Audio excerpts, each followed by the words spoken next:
పాట సంఖ్య 191. ఓ అబ్రహాం ఇస్సాకు ఇశ్రాయేలు దేవా నిత్యని వాసి నీవు. ఓ అబ్రహాం ఇస్సాకు ఇశ్రాయేలు దేవా నిత్యని వాసి నీవు. దునియా శ్రీయేక దేవా ప్రభుడవు చూసి కర్తవు నీవు. ఎలోహియా దునియా శ్రీయేక దేవా ప్రభుడవు చూసి కర్తవు నీవు. ఎల్లరియా నూతనరక్షకుడవు. ఎల్లరియా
దేవుని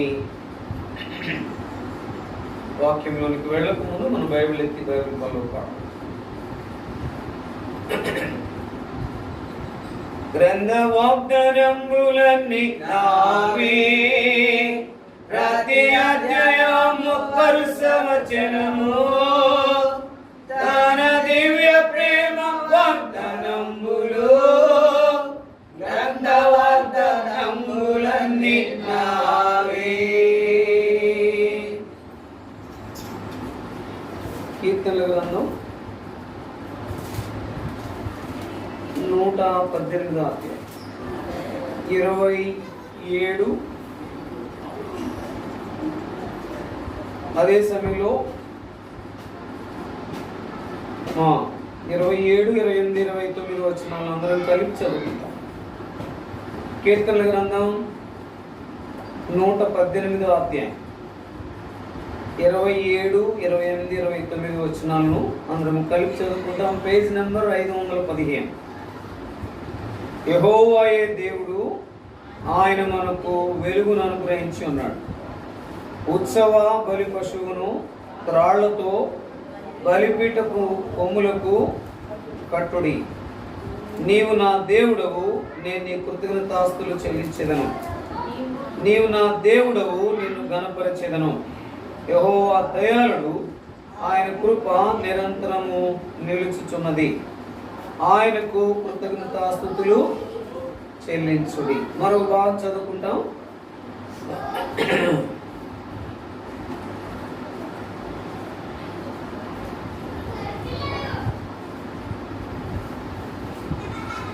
కీర్తనల గ్రంథం 33 అధ్యాయం 9వ వచనం. కీర్తనల గ్రంథం 33వ అధ్యాయము 9వ వచనం కూడా అందరం కలిసి చదువుకుంటాం. కీర్తనల గ్రంథం 33వ అధ్యాయము 9వ వచనం. ఆయన మాట సెలవీయగా దాని ప్రకారం ఆయన ఆజ్ఞాపించగానే కార్యము స్థిరపరచబడెను. ప్రభు సహాయం కొరకై ప్రార్థన చేసుకుంటాం. చదువుకున్న లేఖన భాగాలను దేవుడు మన కొరకై దీవెనకరంగా చేయనుగాక. యెహోవాయే దేవుడు, ఆయన మనకు వెలుగును అనుగ్రహించి ఉన్నాడు. ఉత్సవ బలి పశువును త్రాళ్లతో బలిపీఠపు కొమ్ములకు కట్టుడి. నీవు నా దేవుడవు, నేను నీ కృతజ్ఞతాస్తులు చెల్లించెదను. నీవు నా దేవుడవు, నిన్ను ఘనపరచెదను. ఇక్కడ చదవబడినటువంటి ఈ యొక్క 3 వచనాల్లో 29వ వచనం కూడా, యెహోవా దయాళుడు, ఆయన కృప నిరంతరము నిలుచున్నది, ఆయనకు కృతజ్ఞతాస్తులు చెల్లించుడి. ఇప్పుడు దేవుని దగ్గరికి రాగలుగుతూ వచ్చాం, ఆరాధించాం. దాని తర్వాత ఆయనలో పాలు పంపులు పొందడానికి మనం సిద్ధంగా ఉన్నాం. సిద్ధంగా ఉన్న మన జీవితంలో యెహోవాయే దేవుడు, ఆయన మనకు వెలుగును అనుగ్రహించి ఉన్నాడు. ఇప్పుడు ఆయన బిడలంగా మనం ఏం పొందుకున్నాము? వెలుగును అనుగ్రహించి ఉన్నాడు. కాబట్టి వెలుగును పొందుకున్న మన జీవితంలో ఎట్లుండాలా? వెలుగుగానే ఉండాలి. అందుకనే జ్ఞాపకం చేసుకుంటే, అందుకనే యెహోవా మనకు ఆయన వెలుగుగా ఉండి మనల్ని వెలుగుగా చేసినాడు. ఈ యొక్క ఉదయకాల సమయంలో మోకరించినప్పుడు ఆ వెలుగుగా చేసిన మన జీవితాల్లో మనము వెలుగుగా ప్రకాశిస్తున్నాం. అందుకని ఇప్పుడు ఏం లేదు, కరెంట్ ఎందుకు పోయిందో అన్నది నాకు తెలియదు. కానీ ఇక్కడ ఏంటంటే కరెంట్ లేకపోతే ఏం లేదు, ఒకరికొకరు స్పష్టంగా కనబడడంలే. ఇది శారీరకంగా కరెంటు పోతే మొత్తం చీకటి ఎట్లా అవుతుందో అది ఈ లోకంలో ఉండే సంగతి. అయితే రక్షించబడిన మన జీవితంలో ఆయన మనల్ని ఏం చేసినాడు? వెలుగుగా చేశాడు. కనుక ఎక్కడున్న ఆయన కొరకు ఎట్లుండాలా? వెలుగుగా ఉండాలి, కాంతిగా ఉండాలి, స్పష్టంగా ఉండాలి, క్లియర్గా ఉండాలి. అందుకనే ఆ వెలుగు అనేది లేదు అంటే, ఒక లాంతరు ఉంటే దానికి వెలుగు కనబట్టలేదంటే అర్థం ఏంటి? ఆ గ్లాస్ ఏం లేదు, సరిగా లేదు. లేకపోతే బల్బు సరిగా ఎలగట్లేదంటే, లేకపోతే ప్రకాశవంతంగా ఉండడం లేదంటే అర్థమేంటి? ముందు దానిలో ఏం లేదు, ఫిలమెంట్ లేదు, లేకపోతే ఫిలమెంట్ సరైనటువంటి రీతిలో లేదు. కొన్నిసార్లు ఫిలమెంట్ వీక్ అయిపోతే మాడిపోవడానికి ముందు ఏమవుతుంది? బ్లింక్ అవుతూ ఉంటుంది. అది మాడిపోవడానికి గుర్తుగా ఏం కనిపిస్తూ ఉంటుంది? బ్లింక్ అవుతూ ఉంటుంది. లేకపోతే అది క్లియర్గా కనబడదు, గుడ్డిగా కనబడుతూ ఉంటుంది. లేకపోతే 10% కనబడుతుంది. ఏంటబ్బా ఇది కనబడట్లేదు, ఏంటబ్బా కొట్టుకుంటుంది, ట్యూబ్ లైట్ అనుకుంటాం. కానీ దానిలో ఏం లేదు, ఫిలమెంట్ లేదు, వీక్ అయింది. మన జీవితంలో దేవుడు మనను జ్ఞాపకం చేసుకున్నాడు కనుక, అందుకనే మనము మొదటి ఆరాధన వర్తమానంలో మనల్ని ఏం చేసినాడంట? ఆయన ఆత్మతో మనల్ని ఏం చేసినాడు? ముద్రించినాడు. ముద్రించినటువంటి అనువులో మనం ఎట్లుండాలంటే ఆత్మ చేత నింపబడిన వారముగా ఉండి, అందుకనే మన జీవితంలో వెలుగుగా చేయబడినటువంటి అనుభవే కనబడాలి. అందుకని యెహోవా నన్ను ఏం చేసినట్టు చదవండి అన్నమాట. యెహోవాయే దేవుడు, ఆయన మనకు వెలుగును అనుగ్రహించి ఉన్నాడు. కాబట్టి ఆయన అనుగ్రహించినటువంటి ఆ వెలుగులో మనం ఉన్నాము అంటే చాలు. అందుకని వెలుగుగా ఉంటున్నామా? లేకపోతే కొన్నిసార్లు ఏదో బ్లింక్ అయ్యే పరిస్థితిలో, లేకపోతే కాంతి తగ్గిపోయే పరిస్థితిలో, లేకపోతే వెలగనటువంటి పరిస్థితిలో ఉన్నామా? ఆ వెలుగులో మనము ఉన్నాము అన్నది మనం అర్థమైపోతుంది. ఎలా ఉన్నాం? దేవుల్లో వెలుగుగా ఉన్నామా? కొన్నిసార్లు చీకటి అయిపోతున్నామా? లేకపోతే దేవుల్లో వెలుగుగా ఉండి కొన్నిసార్లు వెలుగు చీకటిగా ఉంటున్నామా?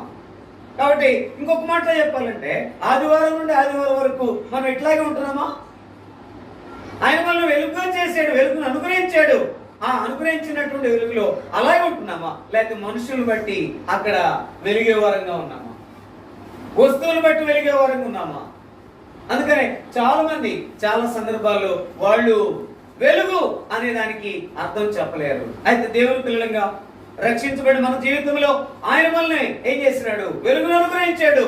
అంటే ఆదివారం ఎట్లున్నామో, రక్షించబడిన ఆదివారం ఎట్టున్నామో ఎట్టుండాలా? ఆయన వచ్చేంత వరకు అంతే ఉండాలి. అందుకనే ఆ మాట చదవండి, కీర్తనల గ్రంథం 33:9. కీర్తనల గ్రంథం, ఆయన మాట సెలవీయగా దాని ప్రకారం ఆయన ఆజ్ఞాపింపగానే ఇప్పుడు నీ నా జీవితంలో జ్ఞాపకం చేసుకుంటే ఆ వెలుగుగా నువ్వు ప్రకాశించేవంటే, నువ్వెక్కడున్నా నీకేం కావాలో, లేకపోతే నువ్వేం తలపెట్టావో, ఏది ఆలోచించావో, ఏది కోరుకున్నావో అది ఖచ్చితంగా ఏమవుతుంది? జరుగుతుంది. అందుకని అక్కడ ఆయన ఏం చేశాడంట? ఆజ్ఞాపింపగా కార్యము స్థిరపరచబడింది. నేను గట్టిగా చెప్పగలను, ఆయన కొరకే వెలుగుగా మనం ఉన్నామంటే నా ప్రభు నాలో ఉన్నాడు, ఆ పరిశుద్ధత అనే విధానంలోకి నన్ను తీసుకొచ్చినాడు, నన్ను విమోచించి శుద్ధి చేసి ప్రతిష్ఠించాడు. ఆ ప్రతిష్ఠించినటువంటి అనుభవం ఒక వ్యక్తికి వెలుగు అనుగ్రహించాడంటే ఆ వ్యక్తులు ఏముండాలా? ఆ వ్యక్తులు ఏముండాలా? ఆ పరిశుద్ధత ఉండాలా, యథార్థత ఉండాలా, నీతి ఉండాలా, సత్యం ఉండాలా, భక్తి ఉండాలా. ఈ 5 ఉంటే చాలు, వారు ఎంతో వెలుగుగా ఉంటారు. అయితే ఈ 5 వచ్చినప్పటికే మనము ఆదివారం నుండి ఆదివారం చూసుకుంటే తక్కువబడే ఉన్నాము. కాబట్టి ప్రభు కొరకే పరిశుద్ధంగా ఉన్నామా? ఆదివారం ఎక్కడో దాకా ఎందుకు? రక్షించిన నాటి నుండి నేటి వరకు ఆరాధనలు చేస్తాం. కానీ నేనంటాను, గత వారం నుండి ఈ వారం వరకు పరిశుద్ధంగా ఉన్నావా? పరిశుద్ధంగా ఉంటామంటే స్నానం చేయటం అంటే కన్ను వరకే స్నానం చేశారని అందరూ. స్నానం చేశారంటే దేహమంతా స్నానం చేసిన విధానంలోనికి వచ్చేసింది. అంటే ప్రతిదీ పరిశుద్ధంగా ఉందా లేదని మనం చూసుకునే వారంగా ఉండాలి. ప్రతిదీ కన్ను పరిశుద్ధంగా ఉందా, చెవి పరిశుద్ధంగా ఉందా, దాని తర్వాత నోరు పరిశుద్ధంగా ఉందా. అందుకనే జాషువా డానియల్ గారు అంటాడు, నీ యొక్క కన్ను పరిశుద్ధంగా లేకపోతే నువ్వు ఆటోమేటిక్ ఏమవుతావు? పాపంలో ఈజీగా పడిపోతావు. నీ నోరు సరిగా లేకపోతే ఆటోమేటిక్ గా పాపంలో పడిపోతావు. దాని తర్వాత నీ చెవి సరిగా లేకపోతే పాపంలో పడిపోతావు. అందుకని సాతానుడు ఏం చేశాడు? అవ యొక్క స్థితిని ఎరిగిన వాడుగా ఉండి ఒకే ఒక్క మాటతో ఏం చేశాడు?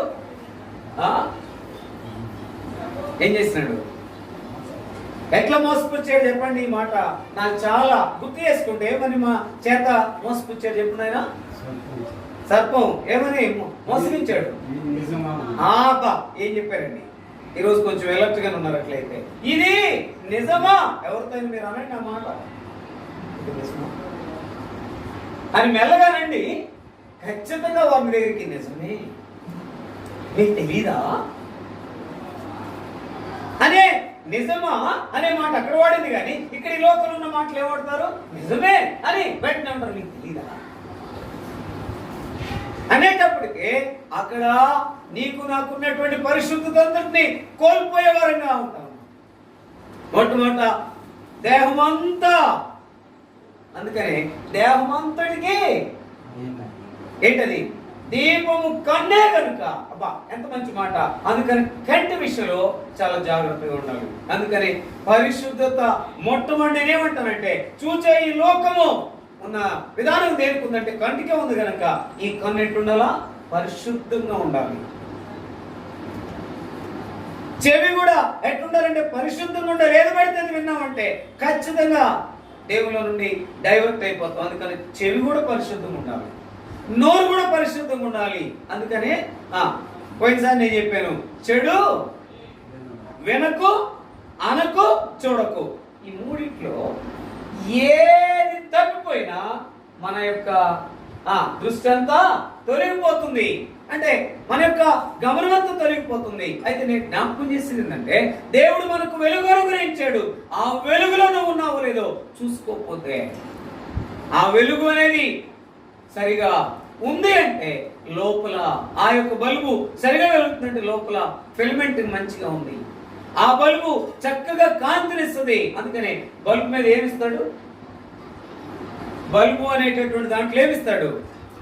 వాటేజ్ ఇస్తాడు. ఇది ఎంత వాటో అక్కడ ఇచ్చిందని బట్టి 5 వాట్ అయితే ఆ 5 వాట్ తగిన రీతిలోనే వెలుగు ఉంటుంది. అదే 60 వాట్ అయితే 60కి, 100 వాట్ అయితే 100. ఇప్పుడు 1000 వాట్ కూడా వచ్చేసింది, 10,000 వాట్ కూడా వచ్చేసింది. వస్తే ఓ పగలంతా అన్నట్టుగా ఎట్లుంటుంది అట్లా కనపడుతుంది. అట్లాగే దేవుని పిల్లలు, ఆయన యొక్క యెహోవాయే దేవుడు, ఆయన మనకి ఏమనుగ్రహించినాడు? వెలుగును అనుగ్రహించాడు. కనుక మనము వెలుగుగా ఉన్నవారముగా ఉన్నాము అంటే మనలో పరిశుద్ధత ఉండాలా, మనలో నీతి ఉండాలా, మనలో యథార్థత ఉండాలా, మనలో సత్యం ఉండాలా, మనలో ఏముండాలన్నా 5వది భక్తి ఉండాలా. ఏది తక్కువైపోయినా పరిశుద్ధత అనేది ఉందంటే ఆటోమేటిక్గా నీతి ఉందంటే యథార్థత, యథార్థత ఉందంటే సత్యం ఉందంటే భక్తి అని నేను అంటాను. ఈ విధానములో ఉన్నప్పుడు దేవుడు నీ కొరకై కార్యము చేసి దాన్ని స్థిరపరుస్తాడు. వెలుగుగా ప్రకాశిస్తున్నావా? ఆయన వెలుగును అనుగ్రహించాడు. ఆ వెలుగుగా ఉన్నావా? వెలుగుగా ఉన్నావంటే నీలో నాలో పరిశుద్ధత ఉండి తీరాలి. పరిశుద్ధత ఉందా? నీవు నేను పరీక్షించుకోవాలి. ఆ పరిశుద్ధి ఉందంటే నీతి ఉండాలి. నీతి ఉందా?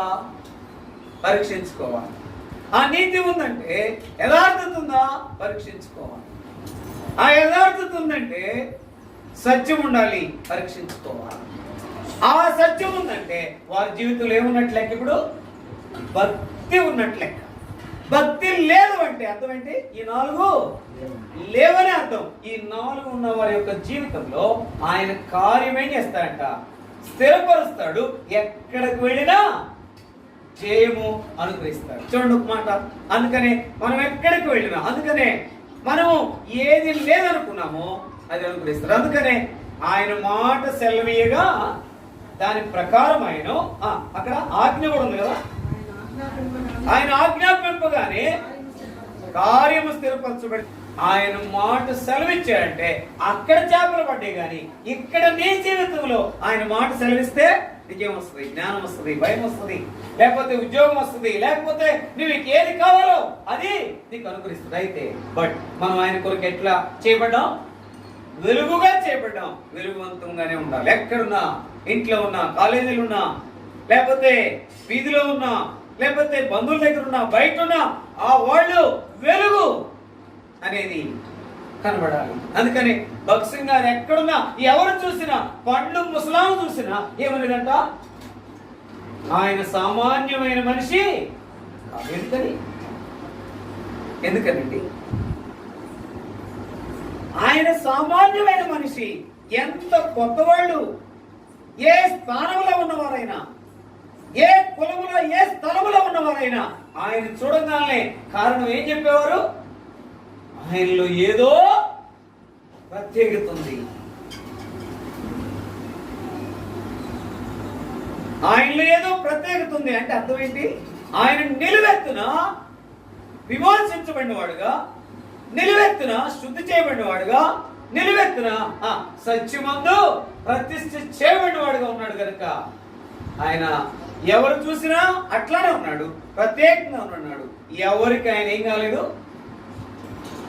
భయపడలేదు, లోబడలేదు. పైగా ఎవరికి ఏది కూడా చెప్పలేదు, ఎవరిని దేన్ని కూడా అడగలేదు. ఒకసారి మీకు నాకు జ్ఞాపకం చేశారు. మనము ఆ ఒక్క దైవజనుడు అలా ఉండడాన్ని బట్టి ప్రపంచమును వణికించాడని నేను అంటా. ఎందుకు వణికించాడని అందరూ ఆలోచించుంటారు. ఎందుకని వణికించాడంటే, ఎందుకని వైట్ హౌస్ నుండి కాల్ వస్తే ఈయన త్రోసిపుచ్చిన విధానంలో అందరూ ఒక్కసారి ఆలోచించుంటారు. అందుకని ఆయన ఒక మాట అన్నాడంట, white house or black house, అది ఏమైనా కానీ నా ప్రభు వెళ్ళమంటేనే, చేయమంటేనే నేను చేసేది, వెళ్ళమంటేనే ఎక్కడికైనా వెళ్ళేది. ఇది మన జీవితంలో ఉందంటారా? ఎన్నిసార్లు దేవుని మందిరానికి వచ్చినా దేవుడు చెప్పి నా విధానంలో చేసిన విధానం మనకుందా? దేవుడు వెళ్ళమన్న విధానాన్ని చోటుకి మనం వెళ్ళిన స్థితి ఉందా? అందుకనే ఆ దైవజనుడు ప్రత్యేకంగా కనబడుతూ వచ్చాడు. దేవుడు నాకు ఇచ్చినటువంటి తలంపు ఏంటంటే ఆయన వెలుగుగా చేపట్టాడు. ఎక్కడున్న వెలుగుగానే ఉన్నాడు. ఆయన ఎవరండి? ఆయన దేవుని భక్తుడండి. ఆయన ఎవరండి? పరిశుద్ధుడండి. ఆయన ఎవరండి? ఆయన నీతిమంతుడండి. ఆయన ఎవరండి? యథార్థపరుడండి. ఆయన ఎవరండి? సత్యమందు ప్రతిష్ఠమైన అనుభవంలో నిలిచిన వాడండి. అందుకని లోకంలో ఏం చేయలేదు, కలవలేదు. అందుకనే ఆయన బంధువులు తల్లిదండ్రులు ఉన్నప్పుడు నువ్వు ఇంకా మా బిడ్డవి కావాలని కోరితే, ఉండాలని కోరితే అదంతా విడిచిపెట్టి రమ్మన్నారంట. కానీ అక్కడికక్కడే వాళ్ళందరినీ విడిచిపెట్టి నా యేసయ్య అని చెప్పి ఏం చేశాడు? ఆయన వచ్చి ఆ దినము తర్వాత మళ్ళీ ఎన్నడూ కూడా బంధువుల వైపు చూడలేదు. తన ఆస్తిపాస్తుల గురించి ఆలోచన చేయలేదంట. కానీ తన గురంత ఏంటంటే నా ప్రభు కొరకు జీవించాలా, నేను సంఘాన్ని సరిగానే ఏనాయనా ఎట్లా కట్టాలా అనే అనుభవంలోనే ఆయన సరిగా కడుతూ వచ్చినాడు. అంటే ఆయన ఎట్లా పెడితే అట్లా ఉంటే ఆయన సంఘాలను కట్టేవాడు. ఆ సంఘాలు కూడా ఎట్లాంటి సంఘాలు? అందరూ అనేవాళ్ళు ఏ సంఘం? ఆ సంఘమా? అబ్బో, సంఘానికి ఇక్కడ రావడానికి 3 కండిషన్స్ ఏంటో, ఖచ్చితమైన కండిషన్ ఏంటని చెప్పండి. అక్కడికి వెళ్ళామంటే 3 అయిపోతుంది. అక్కడికి వెళ్ళామంటే కింద కూర్చోవాలా. అదే సమయంలో ఎంతటి వారైనా ముందు కింద కూర్చోవాల్సిందే. అంటే అక్కడ కింద కూర్చోవాల్సిందంటే అసలు అక్కడ చైర్ అనేది ఎక్కువగా కనబడేది కాదు ముందు. తర్వాత తర్వాత తర్వాత తర్వాత ఆయన అనుమతించిన తర్వాత నేను అడిగితే కొన్ని చైర్లు మాత్రమే ప్రార్థన చేసి చెప్తే వేసిన సందర్భం. అంటే అక్కడ కూర్చోలేము అని, అక్కడ ఉండలేము అని, దాని తర్వాత ఎక్కువ సమయం అని. అబ్బో అక్కడంతా ఎట్లా ఎట్లా అంత ఖచ్చితం, చాలా పచ్చం. అబ్బో ఇప్పుడు దేవుణ్ణి నమ్ముకోవడం అంటే ఎంత ఈజీ అంటే అంత ఈజీ అయిపోయింది. కానీ ఖచ్చితంగా ఉండటమంటే మాత్రం చాలా కష్టమైపోయింది. ఆయన సెలవేగా దాని ప్రకారం అయింది, ఆయన ఆజ్ఞగా అది స్థిరమైపోయింది. అంటే ఎక్కడ ఏదైనా అక్కడ. అందుకనే ఆయన సెలవేగా దాని ప్రకారము అయింది. ఏదైనప్పటికీ కూడా అక్కడ చేపలు విస్తారంగా పడినాయి. అక్కడ ఆయన చెప్పినట్లుగా చేసినటువంటి విధానం. అందుకని చదువుతారన్నమాట. ఆ మాట కూడా ఖచ్చితంగా చదవాలి. చేసినటువంటి ఆశ్చర్య కార్యములు ఈ రోజు వరకు ప్రపంచానికి అర్థం కాదు. ఏంటంటే మొట్టమొదటి సూచిక్రియ ఏంటో చెప్పండి. కానాను విందు చదవండి అన్నమాట. యోహాను సువార్త 2వ అధ్యాయం 5వ వచనం చదవండి. యోహాను సువార్త 2వ అధ్యాయం 5వ వచనం. చూచి ఆయన మీతో చెప్పినది చేయుడనెను ప్రకారము ఉంచబడి ఉండెను. ఆ యేసు ఆ బాణలను నీళ్లతో నింపుడని వారితో చెప్పగా నింపిరి. ఒక్క మాట. ఇప్పుడు ఏం చెప్పాడు? 6 రాతి బాణలు అక్కడ ఉన్నాయి. 6 రాతి బాణల్ని ఏం చేశాడు? నీళ్లతో నింపమన్నాడు. అసలు ఎందుకు నీళ్లతో నింపమన్నాడు? ఆ విందులో ఏమైపోయింది? ద్రాక్షరసం అయిపోయింది. ద్రాక్షరసం అయిపోతే ఎవరైనా నీళ్లతో నింపమంటారా? అంటే అక్కడ నింపటం అనేది కాదు, కానీ ఆయన ఏం చెప్తే అదే. మన జీవితంలో విశ్వాసంగా కొనసాగుతున్నామనే విధానం ఉంది, కానీ ఆయన మాట వినని వారంగా ఉన్నాం చాలాసార్లు. ఆయన ఏదైతే చెప్తాడో అది చేస్తే నీకు నాకు ఆశీర్వాదమే, నీకు నాకు మేలే, నీకు నాకు గొప్పతనమే, నీకు నాకు నిజమైనటువంటి ఆ కోరిక తీరే విధానం ఉంటుంది. అయితే ఆయన మాట వినటమే చాలా కష్టం, ఆయన కొరకే జీవించడమే చాలా కష్టం. అందుకనే పరిశుద్ధత అనేది గుర్తుపెట్టుకో, నీతి అనేది గుర్తుపెట్టుకో, యథార్థత అనేది గుర్తుపెట్టుకో, సత్యం అనేది గుర్తుపెట్టుకో, భక్తి అనేది గుర్తుపెట్టుకో. అలాగుంటే నీ జీవితంలో, నా జీవితంలో ఏది తక్కువ కాదని నేను అంటాను. అయితే ఇప్పుడు పరిశీలించుకోవాల్సిందంటే ఆయన మాట వింటున్నామా? ఎక్కడ వినలేదో చెక్ చేసుకో. ఆయన మాట వినకపోతే నీకు నాకు ఆశీర్వాదం అనేది ఉండదు. ఆయన మాట విన్నామంటే ఆశీర్వాదమే, ఆయన మాట విన్నామంటే సంతోషమే, ఆయన మాట విన్నామంటే జయమే, ఆయన మాట విన్నామంటే నిజమైనటువంటి కోరిక తీరినట్టే మనం చూడవచ్చు. అందుకనే వారు అంచుల మట్టుకు నింపమన్నారు, నింపారు. ఇప్పుడు అక్కడ ఏమున్నాయి? 6 రాతిపాలలు ఉన్నాయి. 6 రాతిపాలలు నేనేమంటానంటే 6 రోజులకు సాదృశ్యం. 6 రోజులు ఏం చేయాలా?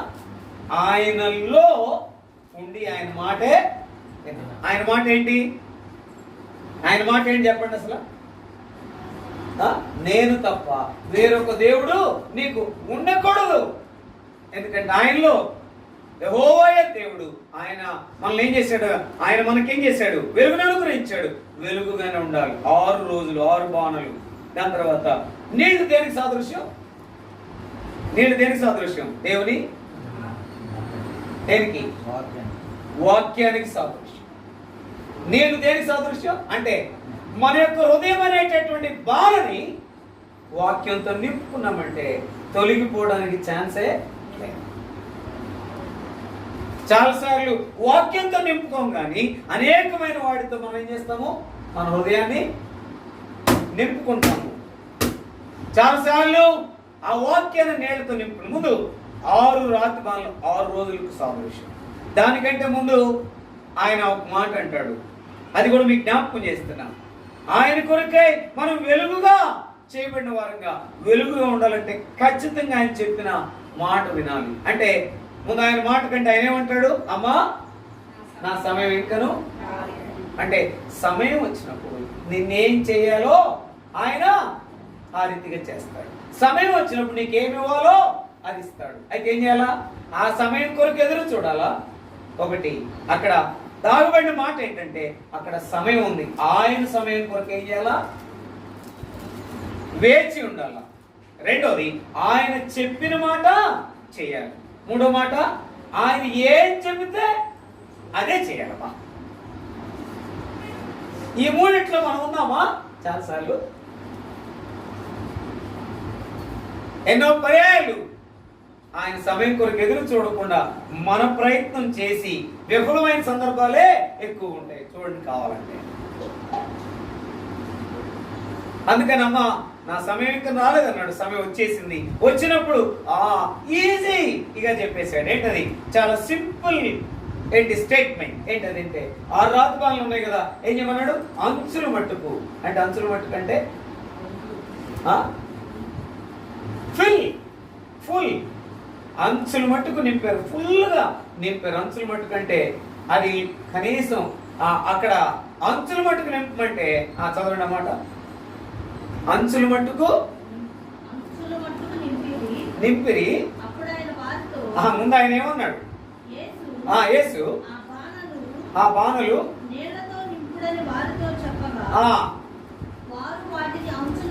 అంచుల మట్టుకు నింపిరి. అంటే నింపమంటే అర్థం ఏంటి? నింపమంటే అర్థం ఏంటి? అంచుల మట్టుకు అంటే అటు తక్కువ కాకుండా అటు ఎక్కువ కాకుండా నింపిన వారుగా ఉన్నారు. అంటే ఆయన చెప్పినట్లుగా చేశారు. ఆయన సెలవేయగా దాని ప్రకారం అయింది. ఆయన ఆజ్ఞాపించగా అది స్థిరమైపోయింది.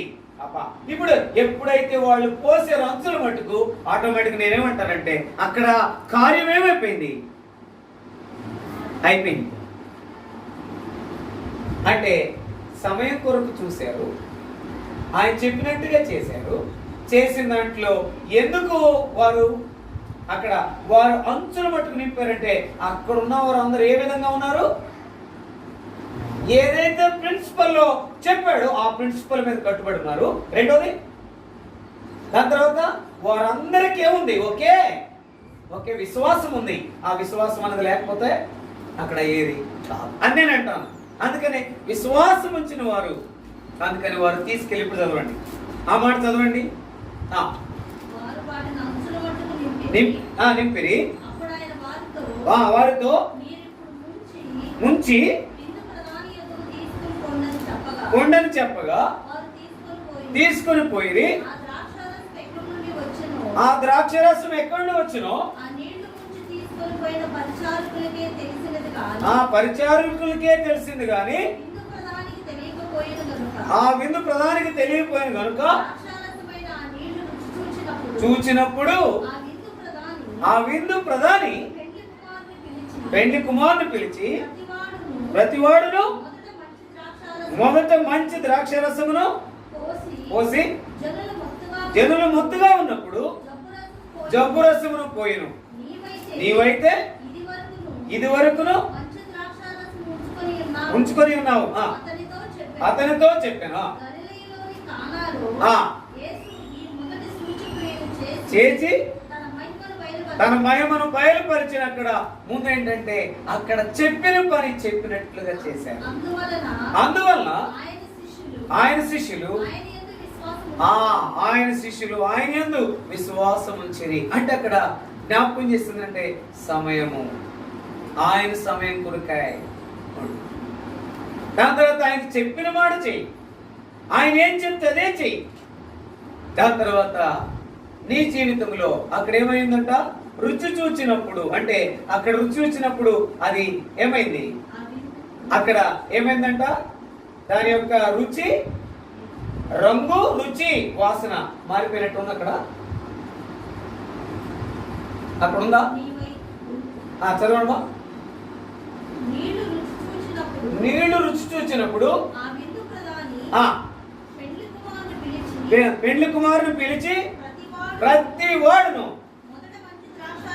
ఆ మంచి ద్రాక్షరసం, అంటే ఇప్పుడు అక్కడ ఏం చూశాడు, అక్కడ ఆ నీళ్లు రుచి చూసినప్పుడు ఏం చూశాడు, ద్రాక్షరసం అని గుర్తించాడు. అంటే అక్కడ ఏమైంది, రంగు మారింది, రుచి మారింది, వాసన కూడా మారిందని మనం జ్ఞాపకం చేసుకోవచ్చు. అంటే నీ నా జీవితం అంతటిని ఆయన మార్చినాడు.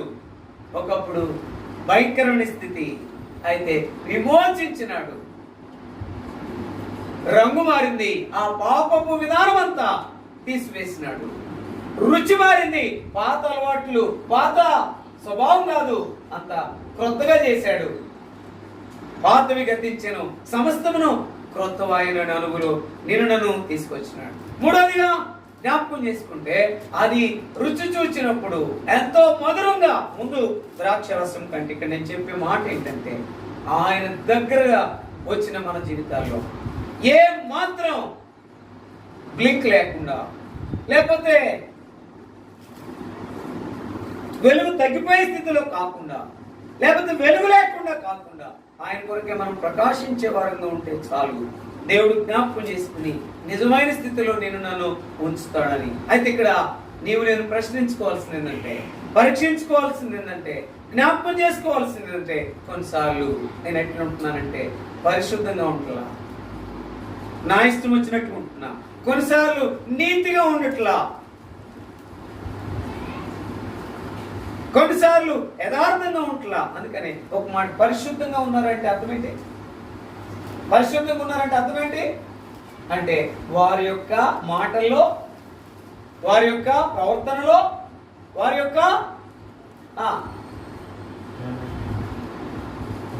యొక్క చూపులో, వారి యొక్క వినికిడిలో మాత్రం తేడా ఉండకుండా ఉండే అనుభవం ఉండాలి.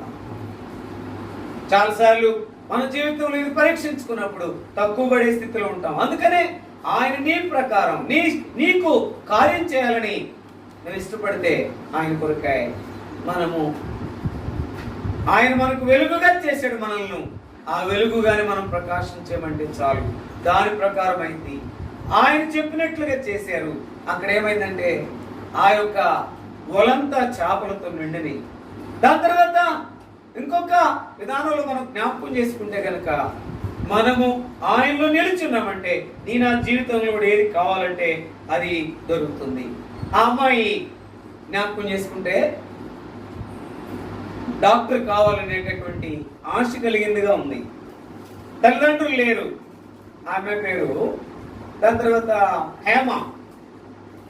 ఆ అమ్మాయి జ్ఞాపకం చేస్తూ ఉంటే, నేను ప్రయాణమై నేను బాంబే వెళ్తుంటే ఆ ట్రైన్ కొంత ప్రాబ్లం వచ్చింది, ప్లాట్ఫామ్లో కూర్చోంది.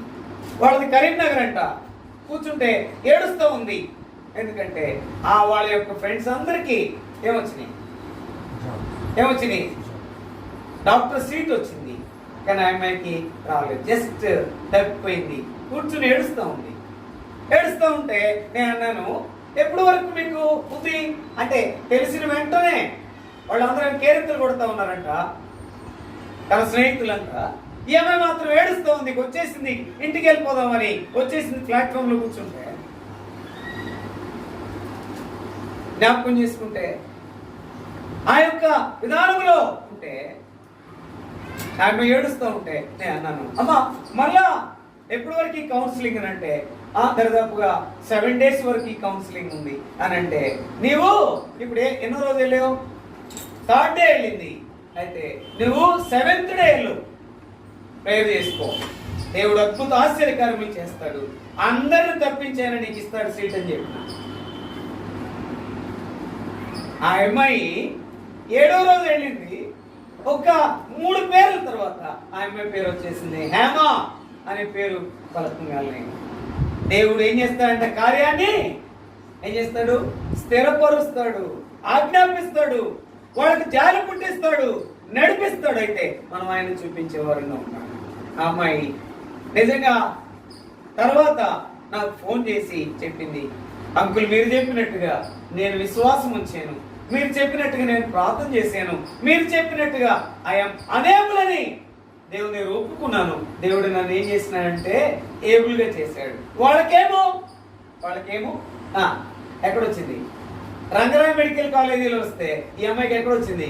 ఆంధ్ర మెడికల్ కాలేజీలో వచ్చింది. అంటే ఎక్కడ? ఆంధ్ర యూనివర్సిటీలో వచ్చింది సీటు.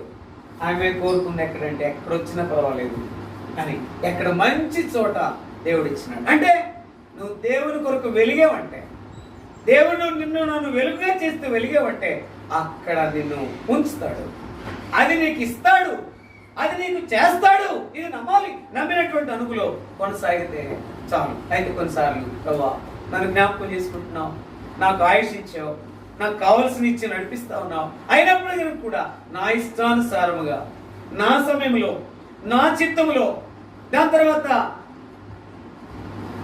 నాకు నచ్చినట్లుగా చేసుకుంటూ వెళ్తా ఉన్నాను.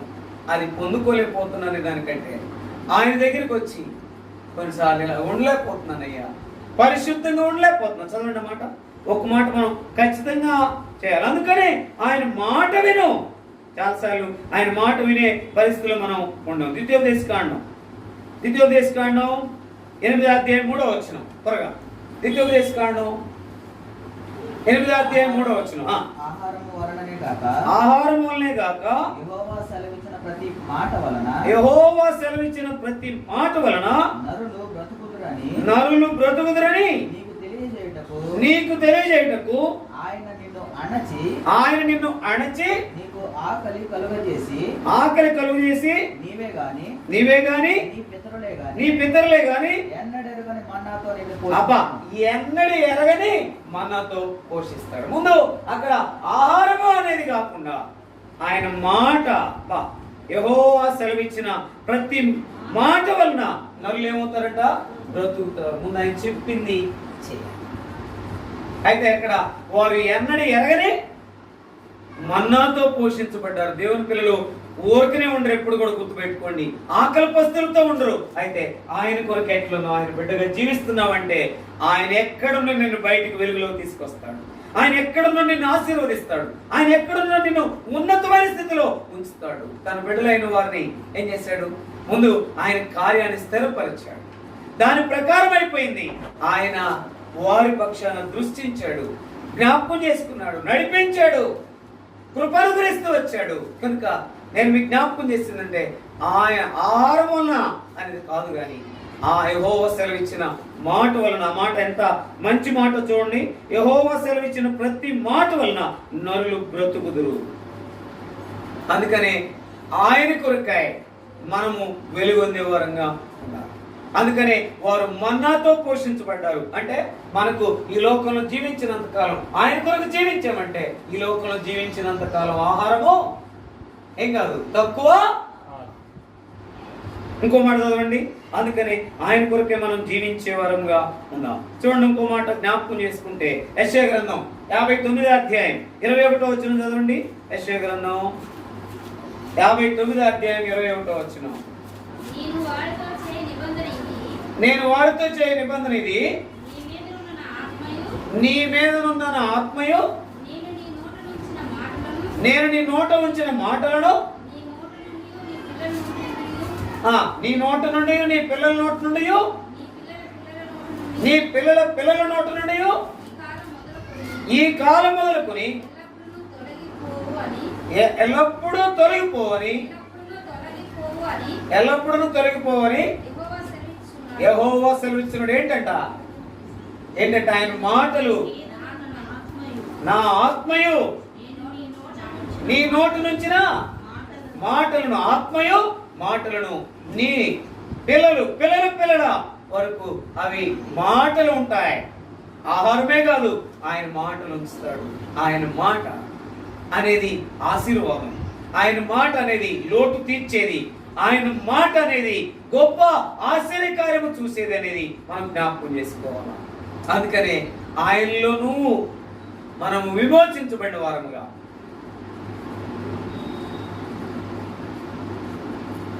ఉన్న మన జీవితంలో ఏం కనబడాలంటే ఆయనలో మనల్ని వెలుగుగా చేశాడు, వెలుగుగా కనబడాలి. చదవండి, అందుకనే ఆయన ఆత్మ ఉంది అంటే ఆయన ఆత్మ మనకు ఉంటుంది.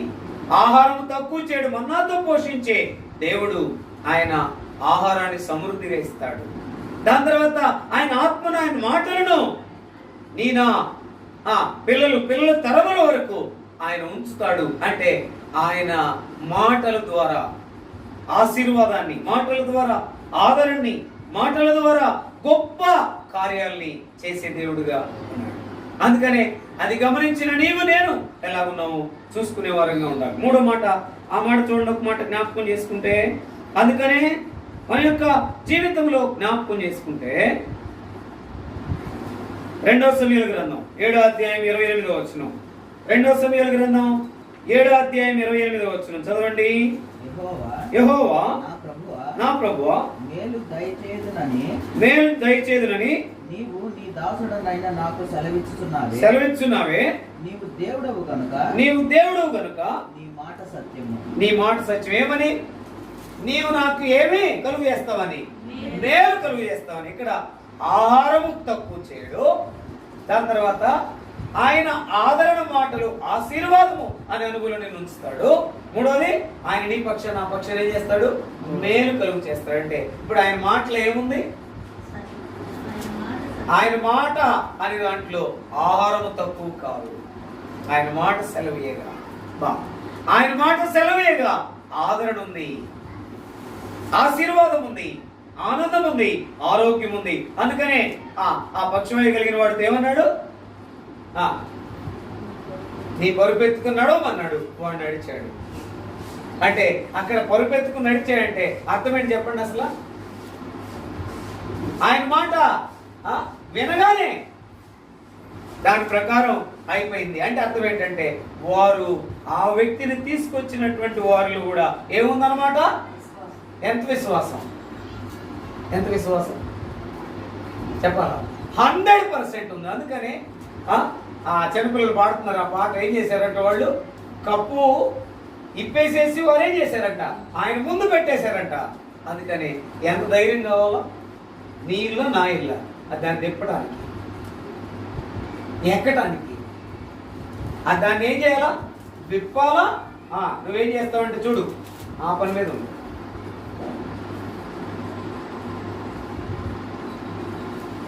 ఎక్కాలా, విప్పాలా, దించాలా. ఎంత ధైర్యం కావాలా?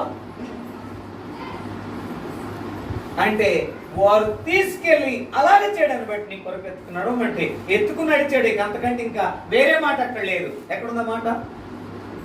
పక్షవాయు కలిగినోడు పొరపెత్తుకుని లేచి నడిచాడు, అయిపోయింది సంగతి. అంటే ఆయన మాట ఈ ఉదయకాలం నేను మోకరించినప్పుడు జ్ఞాపకం చేసుకుంటే నువ్వు ఎవరి వైపు చూడకుండా ఆయన వెలుగు అనే దాంట్లో నుండి నన్ను అనుగ్రహించిన అనుగులో ఉంటే గనక పరిశుద్ధత అనేది మర్చిపోబాక, నీతి అనేది మర్చిపోబాక, యథార్థత అనేది మర్చిపోబాక, సత్యం అనేది మర్చిపోబాక, భక్తి అనేది మర్చిపోబాక. ఈ 5 నీలో ఉన్నాయంటే దేవుడు ఎక్కడున్నా నేనేం చేస్తాడు? ఉన్నతంగానే ఉంచుతాడు. ఇప్పుడు ఎలాగున్నావు చెక్ చేసుకోవాలా. ఇప్పుడు ఆయన మేలు అనుగ్రహించే దేవుడుగా ఉన్నాడు. అందుకనే నా ప్రాణమా యెహోవాను సన్నతించుము, నా అంతరంగమున సమస్తమా ఆయన పరిశుద్ధ నామమును సన్నతించుము, ఆయన చేసిన ఉపకారములో దేనిని మరువు. ఏంటా ఉపకారం? ఏంటా ఉపకారం? నేను ఇక్కడ కూర్చోబెట్టడం ఉపకారం అంటే. ఎంతో మంది లేరు, కానీ ఆయన నిన్ను జ్ఞాపకం చేసుకుని ఏం చేశాడంటే ఆయన ఇక్కడ తీసుకొచ్చిన దాంట్లో నీవు బ్రతికినంత కాలం ఆయన కొరకు వెలుగుగా ఉంటే నీకు ఆహారం ఏది కూడా. రెండోది, ఆయన మాట వల్ల నీకు ఆశీర్వాదమే కానీ ఆదరణే కానీ ఉంటుంది, కానీ ఏ మాత్రం కూడా నీకు ఏది కూడా ఈ లోకంలో ఆపోజిట్ ఎదురయ్యేది ఉండదు. మూడోది, జ్ఞాపకం చేసుకుంటే అది మేలుతోనే ఉంటుంది ఆయన మాట అంటే. ఆయన మాట సెలవీగా ఆయన సెలవిస్తే స్వస్థపరచబడ్డారు. ఆయన సెలవిస్తే అందుకనే చేపలు పడ్డాయి. ఆయన సెలవిస్తే దాని ప్రకారం చేస్తే నీళ్లు ద్రాక్షరసముగా మారిపోయింది. అలాంటి ఆయన సెలవిస్తే ఏం చేసిందంట? చేప ఏం చేసిందంట? నోరుని కళ్ళుని ఏం చేసిందంట? ఒకే స్థానంలో ఉంచింది. ఏది మూసినా యోనా ఎక్కడికి వెళ్ళేవాడు? కడుపులోకి వెళ్ళేవాడు, సముద్రంలోకి వెళ్ళి. అందుకని ఇప్పుడు మీరు ఇంటికి వెళ్ళిన తర్వాత ప్రాక్టీస్ చేసి చూడండి. కళ్ళు తెరిచి చూడండి, నోరు తెరిచి చూడండి, ఏదన్నా ఆటోమేటిక్గా మూసేస్తా. ఏదైనా ప్రాక్టీస్ చేద్దామా? కళ్ళు ఎట్టాలా అట్టాలా? ఒక్క 20 సెకండ్లోనే నోరన్న మోస్తామంట, కళ్ళన్న మోస్తామంట. అది వేసేంత వరకు ఆ కాన్సన్ట్రేషన్ చేయకపోతే ఆ చేపని ఆ చేప ఏం చేయదు? యోనాని మింగేది కాదు. అంటే ఆ చేప దేవుని మాటకి ఏం చేసింది? ఎట్లా లోబడింది చెప్పండి? లోబడిందంటే 100% ఎట్లా? మింగమంటే మింగింది, కక్కుమంటే కక్కు. యోనా లాంటి వాళ్ళు దరిదాపు ఒక్క 50 మందిని మింగితే ఆ చేప ఏంటి టాబ్లెట్ లాగా అరిగిపోద్దంట, అంత బలమైన చేప అంట. కానీ ఇప్పుడు యోనా ఎంతసేపట్లో అరిగిపోవాలా? క్షణాల్లో లేదా నిమిషాల్లో. కానీ దాని యొక్క సెలవిచ్చాడు కనుక తన యొక్క ఏం చేసే అరుగుదలను కూడా ఏం చేసి నియంత్రించుకుంది. అంటే ఆయన సెలవీయగా, దాని తర్వాత అక్కడ చాలా ఉన్నాయి. సెలవీగా ఏమైంది? విత్తనం ఇంకెప్పుడైనా వీలైతే మనం చూద్దాం. ఆయన సెలవిస్తే ఏదైనా చేసిన విధానం ఉంది అంటే సృష్టి. అందుకనే ఏమైంది చెప్పండి? ఇప్పుడు సూర్యుడిని దాని పని చేయమంటే దాని పని చేస్తా ఉన్నాడు, చంద్రుడిని దాని పని చేయమంటే అది చేస్తా ఉంది. అది చేస్తే కనుక ఏమవుతుంది? మనము ఒక దినంలోనికి రాగలుగుతున్నాం. అది ఆటోమేటిక్ అటు ఇటు మారింది అనుకోండి, ఏమైంది? మన సంగతి మొత్తం తారుమారు అయిపోతుంది. గుర్తుపెట్టుకోండి. అంటే సృష్టి అంతా లోపడుతుంది.